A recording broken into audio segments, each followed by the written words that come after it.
What is a good man but a bad man's teacher? What is a bad man but a good man's job? First, remove the plank from your eye. Then you will see clearly enough to remove the specks from your brother's.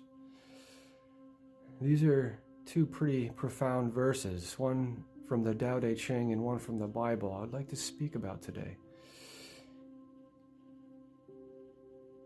What is a good man but a bad man's teacher? What is a bad man but a good man's job? One of our main purposes here on earth is to be an example, to be a divine example through our process of our spiritual evolution, our spiritual awakening. And to do this, we use the wisdom we've gained through going through these cycles of suffering where we get caught for long periods of time. It could be physical, could be mental, could be emotional. These cycles of suffering that exist within the physical world that we are attached to, we go through these and we gain the wisdom. And this is how we help the people who are at lower levels of consciousness on earth. This is how we free humanity. We share these experiences through our own experience. We are given very specific experiences in our life, even if it could say they were suffering experiences. But suffering is grace because it is God allowing us to evolve. So we evolve ourselves, we raise our perspectives when we go through these cycles of suffering. And when we gain this wisdom from the suffering, we raise ourselves up and we get into things like purification and presence.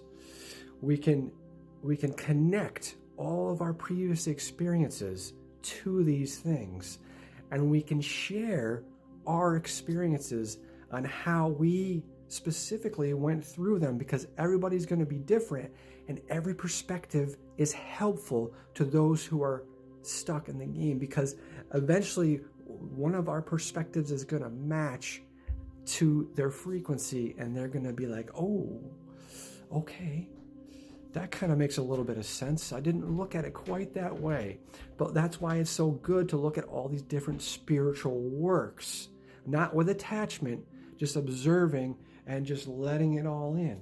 And then you can take the pieces that fit with you from different, like I mentioned, the Tao Te Ching and the Bible, let's say. And we can take those in and let them become a part of us and use them in our life. We use them for part of the foundations for our spiritual awakening, because it's going to help raise our perspectives. So that's what we've basically become, divine examples. What is a good man but a bad man's teacher? What is a bad man but a good man's job? We are working together. Everyone is working together, no matter where you're at.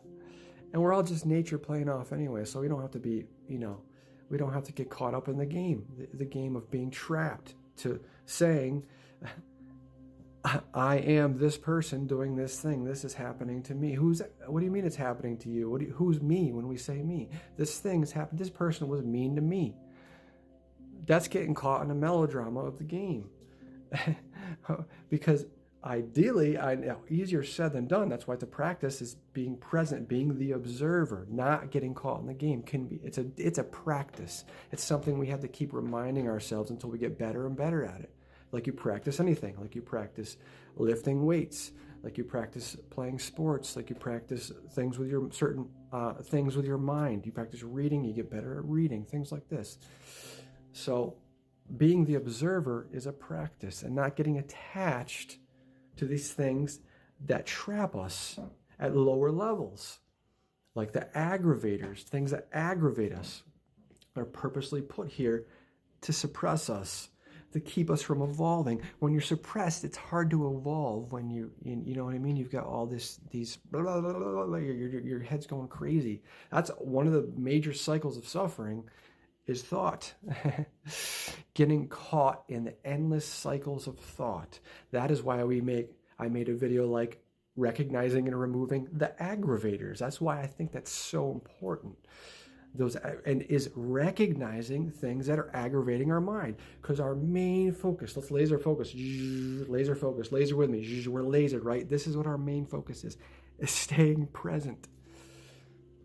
And purification, obviously, but staying present helps purification immensely, because we're in a toxic food program. This food has got us all trapped and addicted, and it's got our bodies messed up.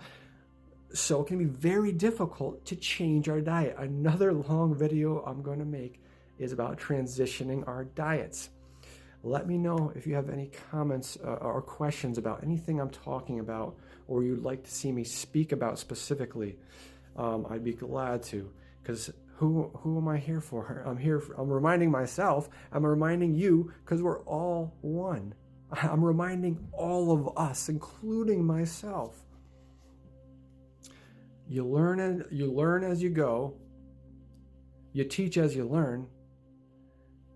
And you learn from your teaching. Right? Does that make sense? You learn as you go. You teach as you learn, and you learn from your teaching. You're learning no matter what you're doing. Even when I'm teaching, I'm learning immensely by teaching and making these videos. I can't tell you how immensely I'm learning from these videos, because I am, again, constantly trying my best to stay in a present state. Now, obviously, like I said, we're all caught in the game at some level. There's always something that's pulling me in. I'm not going to sit here and try to say it. There's not. We're all working on it. That's why I'm making these videos. There's a reminder to myself. I need to constantly remind myself, as I may need to constantly remind you, my friends. That is okay, because this game is very difficult. The pull of the world is very strong. It can easily pull us away into into the dimensions of lower perspectives, is where it wants to keep us. So we stay trapped in the illusion, chasing money. Don't ever chase money, please. That is one of the most difficult traps to avoid on this planet, is chasing money and depending how deep you want to go. Can we surrender enough and trust the divine, our cosmic beloved, enough to give up chasing money in any aspect? Now, that's not to say quit your job. I'm saying in the sense of being attached to trying to get it, as opposed to let nature run off. Whatever job you're doing, it doesn't matter. I made a video on that. Your job doesn't matter. That's a very popular video, which is interesting, because a lot of people can relate to that. And a lot of people needed to be reminded that. This video garnered so much, I feel like, some positivity and reaction, because people needed to be reminded that, oh yeah, I'm not telling you anything you don't already know. As Ram Dass says, that's why you say, oh yeah, my job doesn't matter, because I'm trying to stay in the eternal present moment of God's love. So everything I'm doing, it doesn't even matter. It's just nature running off, or the observer.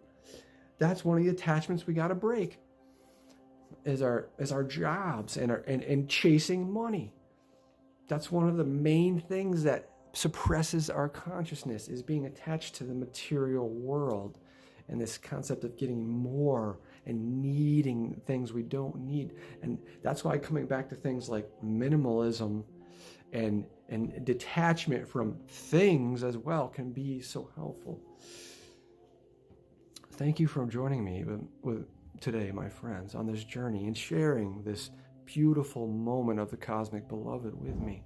Remember, it's all a beautiful journey. Just we come into presence, and we gain the ability in the observer mode to recognize where we're caught, and that's all part. And it's okay wherever we are, wherever you are, whatever you're doing. it just presence and purification. It'll all work itself out. Just accept where you are. It's okay that I'm doing this. It's okay. Namaste.